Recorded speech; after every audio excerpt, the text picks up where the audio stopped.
Hi, welcome to white Moon ladies Taylor. நேற்று நம்ம வந்து பார்த்த வீடியோவில் என்ன பார்த்தோம், ப்ளவுஸை வச்சு எது நேர் கட்டிங் எது கிராஸ் கட்டிங் அப்படிங்கிறத நான் உங்களுக்கு சொல்லி கொடுத்தேன். இப்போ இந்த ப்ளவுஸில் எப்படி நேர் கட்டிங் சாதா கட்டிங் கண்டுபிடிக்கிறதுன்னு சொல்லிட்டேன். இப்போ ஒரு பேட்டர்னா இதில் பார்த்தீங்கன்னா கையும் பேக்கும் இதுவும் எடுத்துட்டேன். இப்போ பேலன்ஸ் இருக்கிறது இந்த கிளாத் தான். இப்போ இதில் நான் வந்து நேர் கட்டிங், இது நேர் கட்டிங் ப்ளவுஸ் இது நான் நேராக போட போகிறேன்.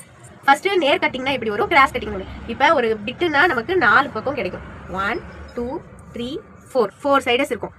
இப்போ நேராக வருது நேர் பீஸ், இது நேராக வருது நேர் பீஸ். பாருங்க, ஃபர்ஸ்ட் இது நேர் இது நேர், இது ரெண்டுமே நேர் பீஸ். இந்த சைடில் நீங்கள் எப்படி போட்டாலும் நேர் கட்டிங்.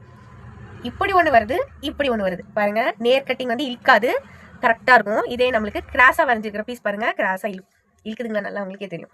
ஸோ ஒரு கிளாத்தில் முதல்ல 5 சைடை போட்டால் 4 சைடையும் போட்டால் இது நேர் இது நேர், இது கிராஸ் இது கிராஸ். இப்போ நான் இப்போ சாதா கட்டிங் ப்ளவுஸ் வச்சிருக்கிறேன். ஸோ இப்போ நான் வந்து இந்த நேருக்கும் போடலாம், இந்த நேருக்கும் போடலாம். இப்போ இப்படி போட்டால் நேர் கட்டிங். ஓகேங்களா? இப்போ இதையே வந்து கிராஸ் கட்டிங் போடணும் அப்படின்னா நான் என்ன சொல்லியிருக்கேன், இது கிராஸு இது கிராஸ். ஸோ நான் எப்படி போடுவேன், இப்படி போட்டுப்பேன் கிராஸ் கட்டிங்க்கு. கிளாத் இழுப்படுறது கிராஸ் கட்டிங், கிளாத் இழுப்படாதது நேர் கட்டிங். அவ்வளோதான். இதெல்லாம் உங்களுக்கு வந்து ஒரு குட்டி குட்டி டிப்ஸ். இப்போ இது நேர் கட்டிங்க்கு நான் இதை வரைஞ்சி கட் பண்ணி தைக்க போகிறேன். தேங்க்யூ.